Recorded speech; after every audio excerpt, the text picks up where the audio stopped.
لا حول ولا قوة إلا بالله العلي العظيم.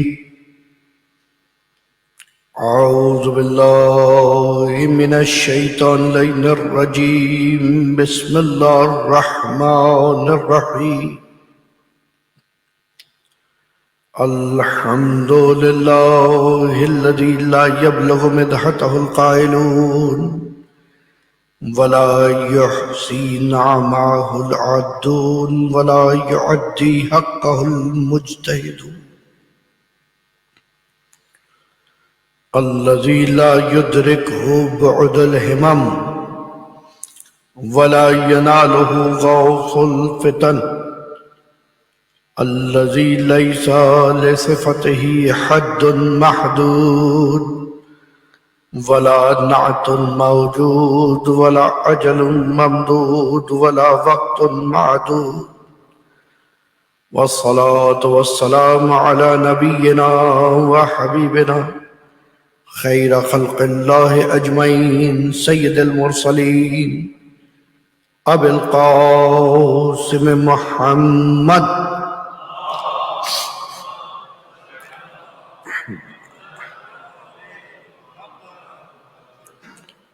والصلاة والسلام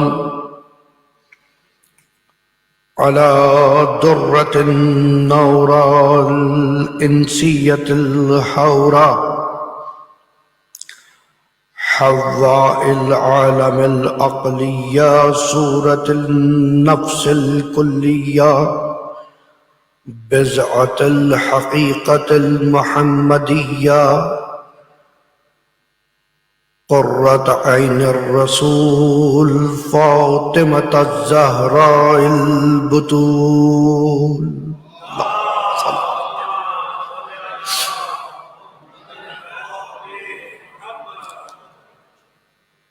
وعلى بعلها وبنوها أئمتنا الأجمعين المعصومين المظلومين المنتجبين وسيما بقية الله في الأرضين.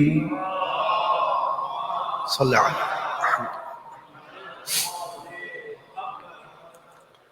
واللعنة الدائمة على أعدائهم وغاصب حقوقهم وكاتم شانهم من الأولين والآخرين.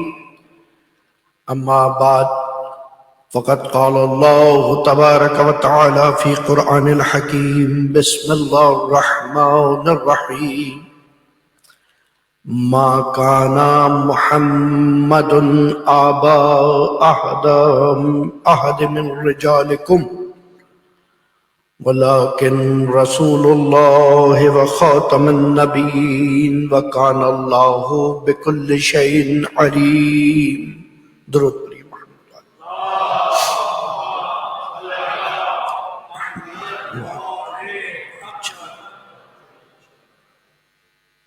عزاداران مخدومہ کونین، مظلومہ کونین، ام الحسن والحسین، الصدیقہ الطاہرہ،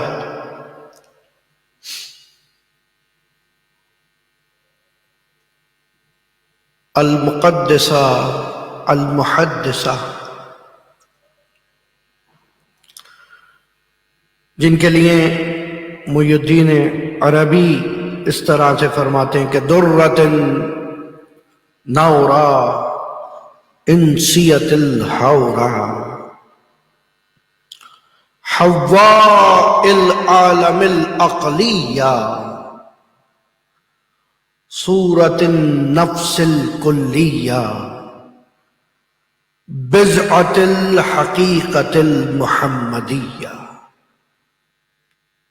آج کی اس تقریر کا عنوان جناب محی الدین عربی کا یہ قول ہے جعفری صاحب، جو میں نے قرآن کی ایک مختصر آیہ وافیہ ہدایہ کے بعد ذکر کیا. قرآن مجید کی سورہ احزاب کی 40ویں آیت میں پروردگار عالم اپنے انداز سے ڈیفینیشن بیان کر رہا ہے اپنے حبیب کی، اور محی الدین عربی ایک صوفی، ایک عارف، ایک فیلسوف کہ جو صدیوں پر جس کی فکر محیط رہی، اپنا پرایا کوئی ایسا نہیں ہے جو اس سے متاثر نہ ہوا، عالم، عارف، مجتہد، مرجع، کوئی بھی۔ حقیقت محمدیہ یعنی ایک ایسا کانسیپٹ جو قابل حمد ہو، ذات محمد نہیں، ذات محمد نہیں، ایکچول پرسنالٹی آف پروفٹ نہیں، بلکہ ایک ایسی پرسنالٹی جو ایسی کوالٹیز رکھتی ہو، ایسی خصوصیات رکھتی ہو جو بھلے 250 سال کے عرصہ زمانی میں وقتاً فوقتاً مختلف ناموں اور شکلوں میں آتی رہے، لیکن حقیقت واحد ہو، ایک ہی حقیقت ہو۔ اور یہاں تک کہ اصول کافی کے اندر ایک کتاب ہے کتاب الحجہ، کتاب الحجہ کے اندر ایک باب ہے ائمہ کی صفات کا، اس کے اندر فرماتے ہیں ثلاثۃ الخصال، 3 خصلتیں ایسی ہیں، 3 کوالٹیز ایسی ہیں جو تمام ائمہ میں برابر ہیں، تمام اماموں میں مساوی ہیں وہ 3 خصوصیتیں، کسی کا کہیں زیادہ ظہور ہوا موقع تھا، کہیں نہیں ہوا۔ بھئی ہو سکتا ہے آپ میں سے بہت سارے اس وقت شاعر ہوں، لیکن اس کا یہ مطلب تھوڑی آج سبھی شاعری کریں، بہت سارے پڑھنے والے ہوں، اس کا یہ مطلب تھوڑی آج ہی سب پڑھیں۔ بالکل اسی طرح سے کتاب الحجہ اصول کافی کا 3 خصلتیں ایسی ہیں جو ہر امام کے اندر برابر ہیں، برابر بھی اس کمال پر ہیں کہ جہاں انسان سوچ سکتا ہے، درک نہیں کر سکتا۔ میں بیان کر رہا ہوں، ابھی دیکھ لیجئے گا کہ جس کی پہلی صفت ہے شجاعت، بہادری کا، تمام ائمہ کمال شجاعت پر ہیں، تمام ائمہ اس معیار شجاعت پر ہیں، چاہے وہ زنجیروں میں جکڑا ہوا دربار یزید کا قیدی ہو یا 2 انگلیوں پہ اٹھائے باب خیبر کو فاتح خیبر، دونوں کی شجاعت مساوی۔ دوسری صفت، دوسری کوالٹی جو ایکول ہے تمام اماموں کے اندر، وہ کہا عبادت، وہ عبادت کی صفت ہے، چاہے وہ زندانوں میں بغداد میں گڑگڑاتا اور عبادتیں کرتا میرا 7واں امام ہو، یا چاہے وہ نوجوانی میں عبادت کرتا اسیروں کے قافلے کے ساتھ محمد باقر، عبادت میں برابر۔ تیسری صفت کا تمام ائمہ، تیسری صفت، تیسری کوالٹی جس میں برابر ہے وہ ہے صفت علم، صفت علم، کہ جہاں پر بڑھاپے میں پہنچنے کے بعد علی اگر منبر کوفہ پر دعوی سلونی کریں اور محمد تقی 8 سال کی عمر میں سائل کا جواب دیں تو دونوں کا علم برابر۔ سائل آیا، سوال کیا، مولا دیت کا مسئلہ بتا دیجئے، امام نے مسئلہ بتایا، کہا واللہ آپ کے جد نے بھی یہی بتایا تھا، کہا واللہ آپ کے جد نے بھی یہی بتایا تھا۔ کہا تم ہمارا امتحان لینا چاہتے ہو، تم سمجھتے ہو عمر کے حساب سے ہمارا علم مختلف ہوتا ہے؟ نہیں نہیں نہیں، تم نے نہیں سنا جب زکریا نے خدا سے دعا کی تھی، یہ نہیں کہا تھا مجھے بیٹا دے میں اسے ولی بنا دوں گا، نہیں، کہا تھا ربی حب لی ولیا، مجھے ولی بنایا عطا کر دے۔ ولی اگر خدا کا ہو تو اس کی بارگاہ سے بن کر آتا ہے، اگر عوام کا ہو تو یہاں تخلیق پاتا ہے۔ اور جو لوگوں کا بنایا ہوا ہو وہ لوگوں کا محتاج ہوتا ہے، جو خدا کا بنایا ہوا ہو وہ سب سے بے نیاز ہوتا ہے، اور ایک سے بے نیاز ہوتا ہے۔ اب یہاں عجیب کا حورا ان سے درۃ نورا، ایک ایسا در ہے فاطمہ جو نور کا مرکز ہے، ایک ایسی حور ہے جو شکل انسانی میں آئی ہے، حورۃ الانسیہ۔ اور پھر کہا صورت النفس الکلیہ، یہ نفس انسانی اپنے کمال کو پہنچ کر جو صورت اختیار کر جائے اس کی حقیقت و عکس کو ظاہرہ کہتے ہیں۔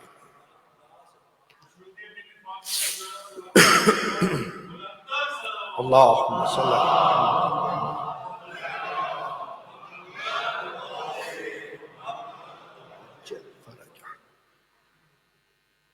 اور آخر میں کا بضعۃ الحقیقت المحمدیہ، حقیقت محمدیہ کی ایک جز، حقیقت محمدی کا ایک ٹکڑا۔ اب دیکھیں ہوتا کیا ہے، اب بچے بیٹھے ہیں اس لیے ایک مثال دے دوں، فقہی مسئلہ بھی بیان کر دوں۔ قرآن مجید کو بغیر وضو ہاتھ لگانا حرام ہے۔ اگر قرآن کا ایک ورق باہر نکلا رکھا ہو تو وہ بھی حرام ہے، اس کو بھی بغیر وضو ہاتھ لگانا حرام ہے۔ اگر قرآن کہے لا ریب فی اور ایک ورق نکال کے علیحدہ کر دے، اس کے اندر بھی کوئی شک نہیں ہے۔ اگر قرآن کتاب ہدایت ہے تو وہ نکلا ہوا ورق بھی کتاب ہدایت ہے۔ وہ تمام کمالات، وہ تمام فضائل جو کل میں ہے وہ جز میں پائے جائیں گے۔ ساتھ رہیے گا، وہ تمام کمال جو کل میں ہے وہ جز میں پائے جائیں گے۔ ہاں یہ اور بات کہ کبھی کبھی جز آتا دکھے تو کل اپنی جگہ پہ کھڑا، یہ اور بات۔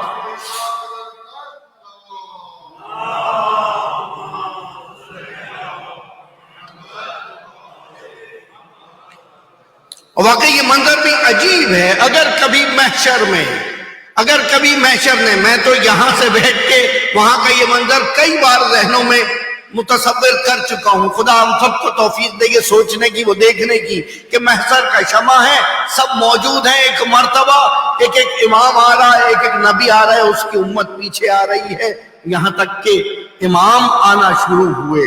اور جب امام آئے تو تمام انبیاء احترام میں کھڑے ہو گئے، اور یہاں تک کہ پیغمبر آئے امام احترام میں کھڑے ہو گئے۔ اب ایک شخصیت ایسی آئی، اللہ اکبر، اب ایک شخصیت ایسی آئی جس کے لیے چھٹے امام فرماتے ہیں فرشتہ آواز دے گا، وہ افراد جو محرم زہرا نہیں ہیں وہ اپنی آنکھیں جھکا لے، میں کہوں گا پروردگارا کیا طاقت بصارت تیری عطا کردہ نہیں ہے؟ اللہ اکبر، تو چاہے تو چین نے کہا نہیں، میں یہ ثابت کرنا چاہتا ہوں کہ ایک وقت ایسا آئے گا کہ حقیقت زہرا اتنی واضح ہو جائے گی انسانیت پر کہ اس دن خود بخود مجبور ہو جائیں گے وہ افراد کہ اپنی آنکھوں کو جھکا لیں۔ اور آئمہ اس لیے کھڑے ہوں گے کہ ان کی ماں تشریف لا رہی ہیں، علی اس لیے کھڑے، خاص توجہ چاہتا ہوں، آئمہ اس لیے کھڑے ہوں گے کہ ان کی والدہ تشریف لا رہی ہیں، علی اس لیے کھڑے ہوں گے کہ بنت رسول آ رہی ہیں، اور محمد اس لیے کھڑے ہوں گے کہ ام ابی آ رہی ہے۔ پہلی کنیت بی بی کی، پہلی کنیت ولادت ہوئی ہے پیغمبر کے گھر۔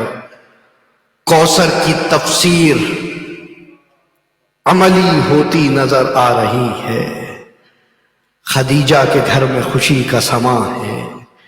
اتنی بیویاں ہیں پیغمبر کی تاریخ میں جو مسلمانوں نے بیان کی، کسی کو خداوند تعالیٰ نے نعمت اولاد عطا نہیں کی، اس لیے کہ اپنی وحدت بچانے کے لیے اس نظام میں وحدت باقی رکھنی پڑے،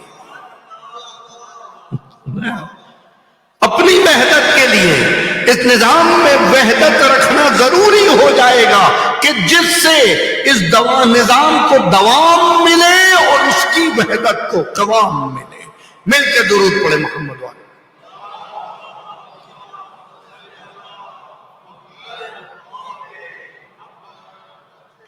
پہلا مکالمہ پیغمبر کا اپنی دختر سے ہاتھوں میں لیا. سبحان اللہ ہے واللہ وہی مہک آ رہی ہے جو بوقت معراج میں نے محسوس کی تھی. انتی ام ابیہا. کل بھی میں نے ایک جگہ بیان کیا تھا، ظاہراً صرف نجیب بھائی کے لیے یہ موضوع کچھ حد تک تکراری ہو سکتا ہے کہ تو ام ابیہا ہے. یہ بھائی ام کا لفظ عربی میں اصل کے معنی میں ہے، ماں کے معنی میں نہیں ہے. ساتھ رہیے گا. ام کا لفظ الف میم میم. جو تفسیر کے ذوق رکھنے والے یا ہمارے تفسیر کے اسٹوڈنٹس ہیں وہ بہتر سمجھ پائیں گے کہ اس کے روٹ ورڈ جو ہیں الف حمزہ میم میم. ام اسی لفظ سے ام الشعر، ام الطریق، ام القرآن، ام الکتاب. وضاحت تو دینے کی ضرورت نہیں ہے، سارے راستے شہر کو آ رہے ہیں مگر وہ جو مین راستہ ہے وہ ام الطریق ہے. سارے شہر ہیں لیکن ام القریہ وہ جو دار الخلافہ ہے. ساری چیزیں جو اس کتاب میں ہیں وہ واجب الادب ہیں لیکن ام الکتاب سورہ فاتحہ ام الکتاب ہے. صحیح ہے. اب بالکل اسی طرح سے ام یعنی جو وہ کہ اصل ہو، جس سے باقی رہ جائے، جس میں سب سمٹ کر آ جائے، جس سے حقیقت کو سمجھا جا سکے، جس سے وسعت کو ناپا جا سکے، جس کو ام الکتاب سورہ فاتحہ ہے. روزانہ مسلمانوں کو پورا قرآن پڑھنا واجب نہیں ہے لیکن ہر نماز میں ام الکتاب کاش میں یہ مطلب سمجھا سکوں. ہر نماز میں ام الکتاب کی قرات کم سے کم 2 رکعتوں میں، چاہے سفر میں ہو یا حضر میں ہو. اس میں چھوٹ نہیں ہے. یہ ذکر کرنا ہی کرنا ہے. بس اب آپ سمجھ گئے جب پیغمبر فرما رہے ہیں ام ابیہا، گویا میرا جو کچھ ہے وہ اگر باقی رہے گا یا آگے بڑھے گا تو اس بچی کی وجہ سے رہے گا. جو کچھ ہے وہ اس مولود کی وجہ سے. پہلا لقب ہے، پہلا لقب. اور ایک جملہ عجیب تھا انہی 4 مصروں میں جو میں نے آپ کے سامنے بیان کیا محی الدین عربی کے، کہ حواء العالم العقلیہ، کہ عالم عقلی کی حوا ہے یہ بیٹی رسول کی. اللہ اکبر.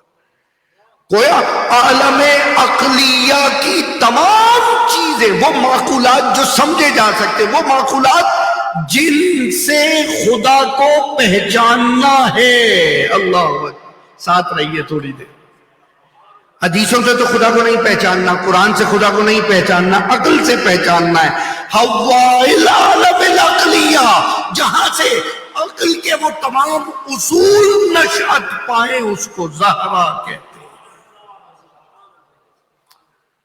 اب تو عقل مندوں کے لیے کوئی دو رائے ہی نہیں رہ جاتی کہ اب اگر وہ عقل میں نہ آئے تو یہ تو اس کا حق بنتا ہے کہ وہ عقل میں نہ آئے. درود پڑھیے مل کے محمد والے.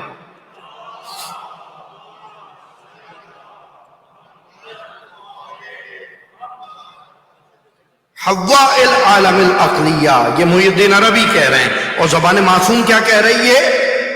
وَكَانَتْ جَدِّي أُمُّ الْعُلُومِ، ہماری جدہ علوم کی ماں تھی.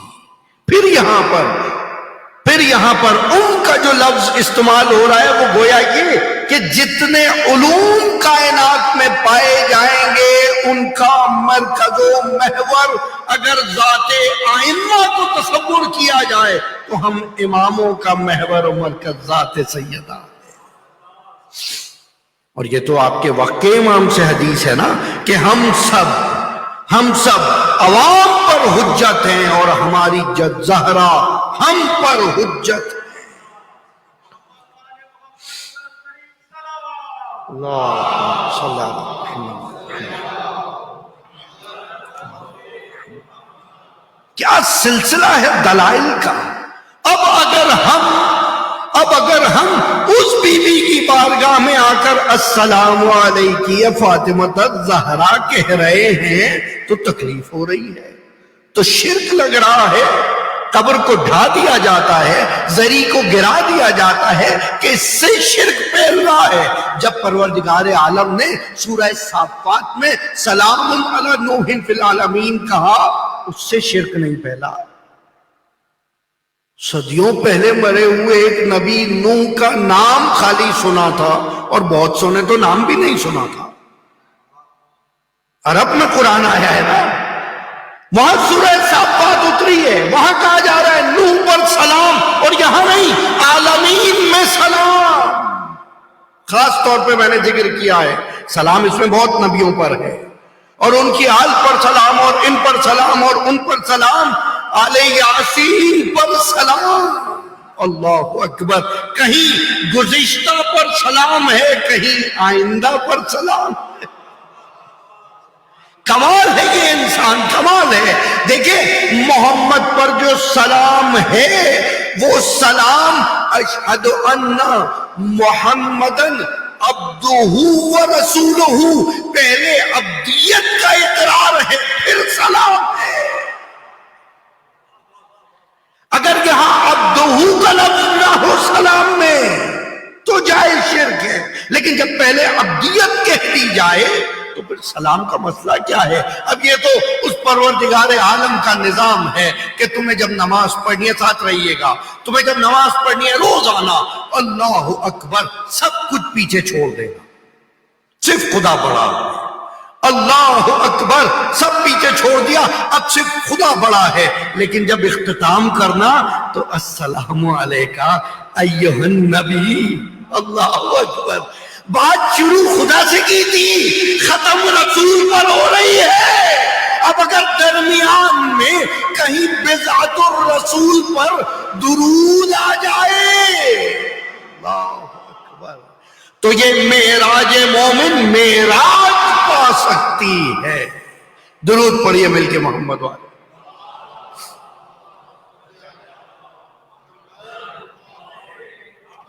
بھئی نماز معراج مومن ہے نا، اگر اس میں تحفہ معراج کا ذکر آ جائے تو یہ نماز کس عروج پر پہنچ جائے گی، کس معراج پر؟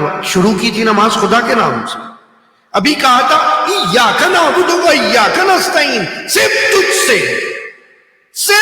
سے مدد مانگ رہا ہوں، اور آخری جز تک آتے آتے السلام علیکہ ایھا النبی، گویا خدا کی بارگاہ میں تکبیر کہی تھی اور اب سجدہ ریز اٹھا کے سر اٹھایا تو خود کو بارگاہ رسول میں پایا۔ اللہ اکبر، اللہ اکبر، خود کو بارگاہ رسول میں پایا۔ اب اگر میں ساری زندگی بھی اس در پہ سجدے کر کے گزار دوں تو وہ شرک نہیں کہلایا جا سکتا۔ اور اگر اب بھی تشفی نہیں ہوئی تو آگے بڑھ جائے السلام علینا، ہم پر سلام، اس میں بہت خوشی ہو رہی ہے۔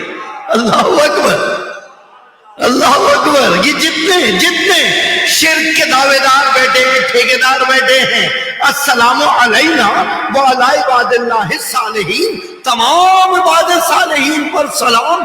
نماز میں سلام کہنے سے آپ کا شرک نہیں ختم ہو رہا، آپ کی نماز نہیں ختم ہو رہی، آپ السلام علینا، ہم پر سلام، فخر کے ساتھ ہم پر سلام۔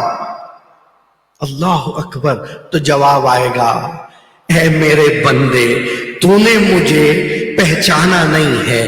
میں نے تجھے اپنی عبادت کے لیے خلق کیا ہے، ان کی اطاعت کے لیے خلق کیا ہے.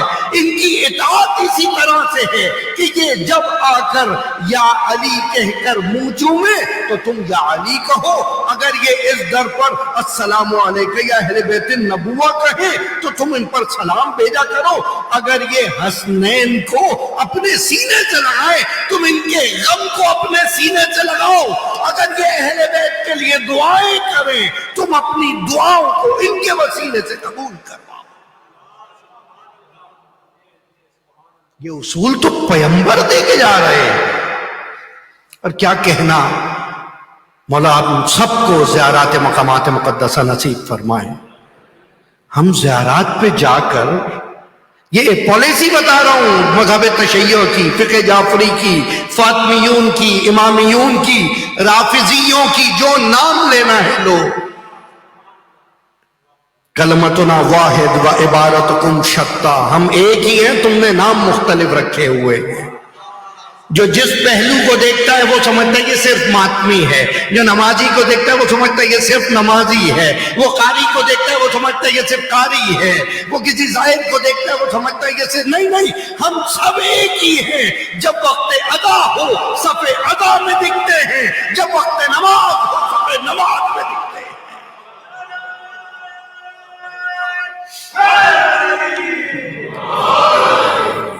ہم ایک ہیں، ہم ایک ہیں.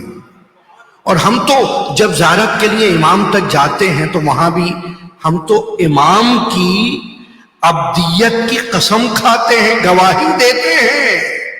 پہلے تو بارگاہ الہی میں تسبیح کرتے ہوئے اپنے امام کی بارگاہ میں جاتے ہیں. یہ بھی عجیب ہے، کمال ہے. آپ آ یہاں رہے ہیں، بات کہیں اور کی، قصیدے کہیں اور کے پڑھتے آئیں. بارگاہ حسین میں جا رہا ہوں، اللہ اکبر، یعنی وہاں اللہ کا کوئی عمل دخل تو ہے، یعنی اس کی کبریائی وہیں کہیں نظر آ رہی ہے. بلکہ میں کہوں جسے وہاں خدا کی کبریائی نہ دکھے اسے کائنات میں خدا کی کبریائی نہیں دکھ سکتی. 34 مرتبہ، ایک مرتبہ نہیں. اور پھر الحمدللہ، الحمد خدا ہم میں آ گیا ہوں یہاں پر. یہ بارگاہ حسین میرے سامنے ہے، یہ بارگاہ نجف میرے سامنے ہے، ساتھ رہیے گا. یہ خرابہ بقی میرے سامنے ہے، یہ ویرانی بقی میرے سامنے ہے. میں یہ دور اڑتی دیکھ رہا ہوں، لیکن الحمدللہ کم سے کم نشان قبر تو موجود ہے. اللہ اکبر. اور پھر اس کے بعد جب میں نے زیارت شروع کرنے کا قصد کیا، اس سے پہلے جو دل کو اطمینان حاصل ہوا ہے نا، تو اب بلا ساختہ سبحان اللہ سبحان اللہ، خدا کی تسبیح کرتے کرتے بندگان خدا کی بارگاہ میں ہم اس طرح حاضری دیتے ہیں. اور پھر جب وہاں پہنچتے ہیں تو پھر زیارت میں بھی اب بس وقت نہیں رہا، پھر کبھی انشاءاللہ یہ موضوع بیان کروں گا. وَأَشْهَدُ أَنَّكَ قَدْ أَقَمْتَ الصَّلَاةَ، اے صاحب قبر میں شہادت دیتا ہوں کہ تم نے نماز قائم کی. تھوڑی دیر ساتھ رہیے. اے صاحب قبر میں شہادت دیتا ہوں، آپ زیارات میں یہ جملے پڑھ رہے ہیں، مسلسل پڑھ رہے ہیں. میں شہادت دیتا ہوں کہ آپ نے نماز قائم کی. یا امام، میں نے آپ کو پڑھتے تو نہیں دیکھا، لیکن مجھ تک جو نماز پہنچی ہے وہ آپ ہی کے وسیلے سے پہنچی. اور ہم تو اب بھی عبادت میں خاک کربلا سامنے رکھے رہتے ہیں. کربلا والوں کی عبادتیں یاد رہ جائے، مظلوم حسین کا سجدہ یاد رہ جائے، غریب زہرا کا سجدہ یاد رہ جائے. وَأَشْهَدُ أَنَّكَ قَدْ آتَيْتَ الزَّكَاةَ، میں شہادت دیتا ہوں کہ صاحب قبر نے زکوٰۃ دی ہے. تصور کریے آپ بقی کے اس ویران قبرستان میں کھڑے جہاں ہر طرف سے شرک شرک کے کوڑے برس رہے ہیں، بدعت بدعت کے نعرے لگ رہے ہیں، اور سامنے کچھ ویران قبریں ہیں، اور آپ کے ساتھ جانے والا عالم یا رہنما یا رہبر بتا رہا ہے ان میں ایک قبر تو ایسی ہے جو پتہ ہے حسن مجتبیٰ کی ہے،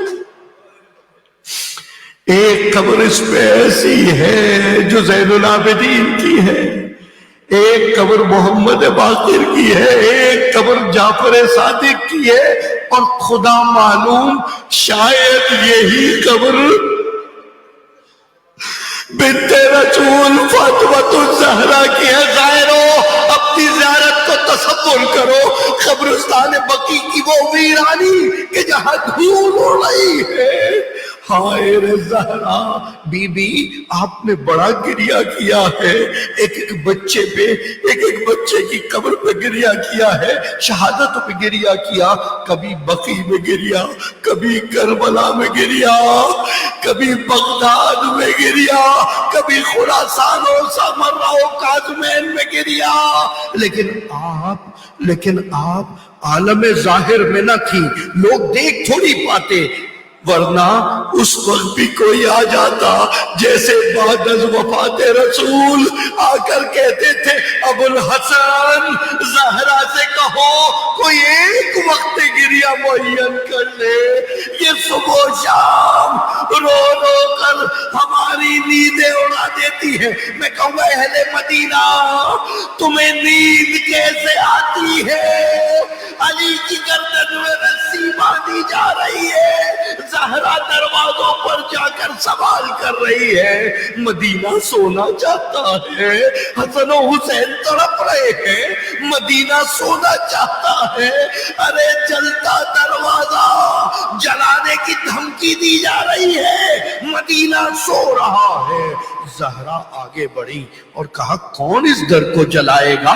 میں فاطمہ ہوں۔ مقابل سے جواب آیا کہ میں عمر ہوں، اگر ابھی زہیر اور علی کو نہیں بھیجا تو میں جلا دوں گا، میں تیرے باپ سے محبت کرتا ہوں اور میں تجھے بھی چاہتا ہوں، ان کو بھیج دو۔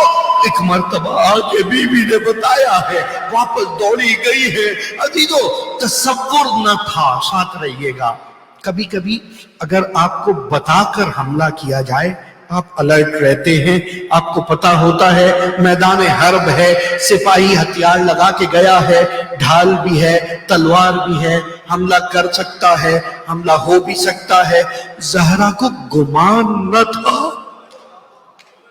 بس یہ تصور کر لے بی بی کو گمان نہ تھا، میں کہہ رہی ہوں ارے زہرا دروازے کے پیچھے ہے، ارے ابھی تو خنفس کا تازیانہ باقی ہے، ابھی تو رخسار کی رنگت بدلی ہے۔ ایک مرتبہ دروازہ جلایا گیا، یہ وہ دروازہ جہاں محمد السلام علیکہ یا اہل بیت النبوہ کہا کرتے تھے، ارے دروازہ جل رہا ہے۔ زہرا کو یقین نہیں ہے کہ جل رہا ہے تو کیا ہوا، میں روک لوں گی۔ ایک مرتبہ آگے بڑھی اور کہا حسنین گھر میں ہے، کہ دروازہ کھولو، کہ میں زہرا ہوں۔ ایک مرتبہ دوسری جانب سے ابن قتیبہ نوری الامام السیاسہ میں لکھتا ہے فَضَرَبَ عَلَى بَابِهَا، اس کے دروازے پہ کیسی لات ماری کہ زہرا درو دیوار کے درمیان، ارے وہ بدن کہ جس سے خوشبوئے بہشت آتی تھی اس طرح پسا کہ زہرا چیخ نہ سکی۔ ایک مرتبہ آواز دی اما فضا، ارے ام سلمہ میری مدد کو آؤ، اور دروازہ گرنا تھا۔ معصوم کی روایت ہے کہ جب دروازہ گرا ہے ہماری جدہ اس کے نیچے موجود تھی، ملعون اس پہ سے گزر کر گئے، علی کو لے کر باہر آئے، اور ایک بیخ جو پہلوے زہرا میں بے وس تھی ایسے چبھتی رہی کہ محسن گزر گیا. بس زہرا اب کرب کے عالم میں ہے, بچوں سے تکلیف بیان نہیں کر سکتی. نہ جانے کیسے میری بیوی نے یہ عرصہ گزارا. کچھ لوگ کہتے ہیں کہ 60 دن ہے, 70 دن ہے. ہمارے ایک استاد کہا کرتے تھے ان دنوں کی روایت کو کم سے کم بیان کرو. میں سمجھتا ہوں کوئی انسان اتنی تکلیف نہیں سہ سکتا. ارے ایک تکلیف روحانی تھی کہ جس کو باپ اٹھ کے استقبال کرے, اس کے رخسار پہ گستاخی کی جائے. ارے جس کے نام پر یہودیوں کو, قیدیوں کو آزاد کیا جائے, اس کے گرز مارا جائے اور اس کو جھٹلا دیا جائے. اور ایک تکلیف جسمانی تھی, یہاں تک کہ زہرا کا آخری وقت آیا. بس مجھ سے درخواست کی ہے شہادت کے کچھ جملے بیان کرنے کی, سماعت فرمائیے. مولا ہمت دے یہ مصائب پڑھ سکوں جو نہ جانے کیسے وہ مظلومہ سہ گئی, وہ مخدومہ سہ گئی. بلایا علی کو. علی میرے بچے بہت چھوٹے ہیں, حسنین بہت چھوٹے ہیں.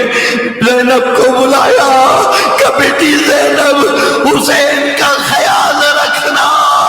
ارے بس آج کے بعد زینب ثانیہ زہرا بن گئی حسین کے ساتھ ساتھ. اور ہاں اگر حسین سفر پہ جائے بیٹی حسین کو تنہا نہ چھوڑنا. ہاں حسین چلا گیا, زینب دلہ زینبیہ پر بیٹھی رہ گئی. اللہ اکبر, اللہ اکبر. بچوں کو وصیتیں کی ہیں, اطمینان دلایا. ابوالحسن میری خبر پہ آیا کرنا, ابوالحسن میرے سرانے قرآن پڑھنا. ابوالحسن مجھے رات کی تاریکی میں غسل. اللہ اکبر. عصمت قربان زہرا کی اس وصیت پر, حجاب کائنات قربان زہرا کی اس وصیت پر. مجھے رات کی تاریکی میں حنوط کرنا, رات کی تاریکی میں مجھے کفن دینا, رات کی تاریکی میں دفن کرنا.